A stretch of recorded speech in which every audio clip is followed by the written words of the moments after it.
Penalty area. ম্যাচের শেষ মুহূর্তে গর্জে ওঠা এই সময়ে যেন প্রতিপক্ষের সামনে ভয়ঙ্কর রূপে হাজির হয় আর্জেন্টিনা। চলতি বিশ্বকাপে এখন পর্যন্ত আর্জেন্টিনার ১৯টি গোলের মধ্যে ১১টি এসেছে ৭৫ মিনিটের পর। অর্থাৎ ম্যাচ যত শেষের দিকে গেছে ততই ভয়ঙ্কর হয়ে উঠেছে লিওনেল মেসির দল। শুধু পরিসংখ্যান নয়, মাঠের পারফরমেন্সেও দেখা গেছে এই লড়াকু মানসিকতা। পিছিয়ে পড়েও ম্যাচের নিয়ন্ত্রণ ফিরিয়ে নেওয়া, শেষ সময় প্রতিপক্ষের রক্ষণ ভেঙে গোল আদায় করা। আর্জেন্টিনার খেলায় বারবার ফুটে উঠেছে এই বৈশিষ্ট্য।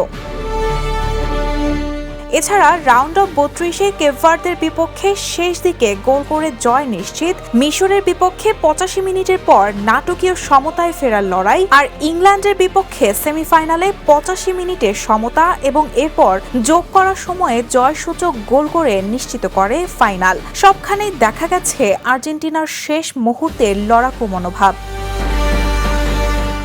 আর্জেন্টিনার এই শেষ মুহূর্তে হামলে পড়ার প্রবণতা শুধু এবারের বিশ্বকাপেই নয়, গত কয়েক বছর ধরেই দেখা যাচ্ছে। ২০২২ বিশ্বকাপেও সৌদি আরবের কাছে হারের পর মেক্সিকো, অস্ট্রেলিয়া, নেদারল্যান্ডস ও ফ্রান্সের বিপক্ষে চাপের মুহূর্তে মানসিক দৃঢ়তার পরিচয় দিয়েছিল তারা। মেসির নেতৃত্বে এই দলের অন্যতম বৈশিষ্ট্য হল ধৈর্য ধরে সুযোগের অপেক্ষা করা। প্রতিপক্ষ যখন ক্লান্ত হয়ে পড়ে তখনই আক্রমণের গতি বাড়িয়ে দেয় আলবিসেলেস্তারা। Raihana Moon, the news.